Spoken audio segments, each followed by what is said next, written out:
Bienvenidos. Hoy nos sumergimos en los trastornos de la conducta alimentaria, los TCA. Vamos a usar extractos de textos especializados en psicopatología infantil y juvenil. Queremos, desgranar un poco estos trastornos.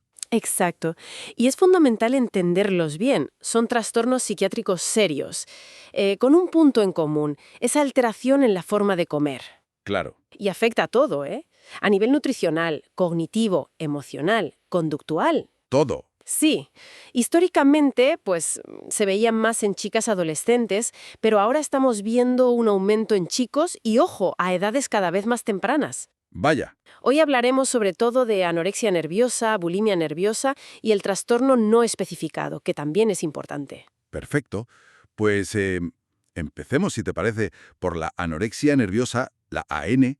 A ver, se define por una pérdida de peso, ¿no? Muy significativa. Eso es, por debajo de lo esperable para su edad y talla. Y causada por una restricción voluntaria de comida, a veces además con ejercicio excesivo, purgas. Sí, junto a eso, dos cosas clave. Una percepción totalmente distorsionada del propio cuerpo y un miedo, pero un miedo intenso a engordar. Y la prevalencia, decías que más en chicas, Sí, en adolescentes españolas más o menos un 0,3%. En varones es mucho menor, como 1 por cada 9 o 10 mujeres aproximadamente. ¿vale? Y lo psicológico aquí es complejo, ¿verdad? Muchísimo. Hay alteraciones del humor, obsesiones con la comida, el peso, las calorías, mucho perfeccionismo, rigidez mental, irritabilidad. Claro, El simple acto de comer les genera una ansiedad brutal. me imagino. Y eso les lleva a evitar comidas sociales, a aislarse y genera conflictos familiares, claro. Es un círculo vicioso terrible. La propia desnutrición afecta al cerebro, empeora el ánimo, la distorsión. Y eso refuerza la restricción. Exacto. Y físicamente las consecuencias son graves. Hipotermia, bradicardia. O sea, el corazón va más lento. Peligroso. Muy peligroso. Pérdida de cabello, piel seca, deshidratación. Y a largo plazo, algo muy preocupante como la osteopenia, la pérdida de masa ósea. Y la menorrea en chicas, claro. ¿Y suele venir sola o...? Rara vez. Hay mucha comorbilidad. Ansiedad, TOC, trastornos de personalidad también, como el evitativo o el obsesivo-compulsivo. Entiendo. ¿Y el diagnóstico? ¿Cómo se hace? Pues es clínico, fundamentalmente. Se basa en criterios diagnósticos, como los del DSM, la fuente menciona el IBRTR, hoy usamos el 5, ese rechazo a mantener un peso mínimo, el miedo a engordar, la alteración perceptiva. Ajá. Se apoya en exploración física, una evaluación psicopatológica completa y a veces se usan cuestionarios específicos, como el EAT, el EDI, el BSQ, ayudan a medir un poco esas actitudes Y las analíticas, supongo. cruciales para ver el estado biológico, cómo está afectando la desnutrición. Y hay dos tipos principales, el restrictivo puro y el compulsivo purgativo, donde hay atracones o purgas además de la restricción. Vale, pasemos a la bulimia nerviosa, la BN. Aquí la cosa cambia, ¿no? Sí, aquí el patrón es distinto. Lo central son los atracones recurrentes. Atracones, ¿qué significa exactamente? Pues comer una cantidad de comida muy grande en poco tiempo, mucho más de lo normal, y con una sensación horrible de pérdida de control, como que no pueden parar. Uf, Y después de ese atracón, para evitar ganar peso, vienen las conductas compensatorias. Provocarse el vómito, usar laxantes, diuréticos, ayunar días enteros o hacer ejercicio de forma compulsiva y excesiva. ¿pero aquí el peso? Suele ser normal o a veces con ligero sobrepeso. Eso hace que sea más difícil de detectar porque lo ocultan muy bien. Ya. ¿Y la prevalencia? Algo mayor que la AN, en adolescentes y jóvenes españolas sobre el 0,8% y en varones un 0,3%. ¿Y cómo es el perfil psicológico aquí? A menudo hay baja autoestima, mucha insatisfacción corporal, irritabilidad, impulsividad. A veces se asocia también al consumo de tóxicos, Comorbilidad también. mucha, con depresión, ansiedad, trastorno límite de la personalidad, y eso empeora el pronóstico, claro. A veces, de hecho, una bulimia empieza después de una anorexia. O sea que pueden cambiar. Pueden evolucionar, sí. El ciclo es agotador. La restricción o un estado emocional negativo, tristeza, ansiedad, aburrimiento, pueden disparar el atracón. Y luego la culpa. Exacto. Una culpa y un malestar enormes. Y eso lleva a la purga para aliviar esa sensación. Pero la purga, a su vez, genera más malestar físico y emocional y el ciclo vuelve a empezar. ¿Y físicamente? Las purgas tendrán sus consecuencias. Claro. Sobre todo los vómitos provocan desequilibrios electrolíticos, de sodio, de potasio, que pueden ser muy peligrosos para el corazón, problemas dentales por el ácido, esofagitis. El diagnóstico, entonces, se basa en encontrar ese patrón. Sí, los criterios de nuevo según la fuente DSM-4TR buscan esos atracones y conductas compensatorias recurrentes, con una frecuencia mínima. Y, muy importante, la autoevaluación está totalmente influida por el peso y la silueta. Y no debe darse exclusivamente durante una anorexia. Eso es. También hay tipos: purgativo, con vómitos laxantes, y no purgativo, usan ayuno o ejercicio extremo como compensación. El diagnóstico es clínico, con exploración, analíticas, muy importante mirar el potasio si hay purgas y escalas como el Beulit específicas para bulimia. Y nos queda el TASCANE, ¿no? El trastorno de la conducta alimentaria no especificado. Justo.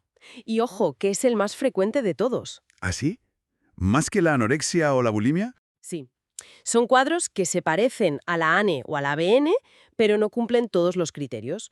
Por ejemplo, cumplen todo para la anorexia menos la amenorrea. O tienen atracones, pero con menos frecuencia de la requerida para bulimia. Entiendo.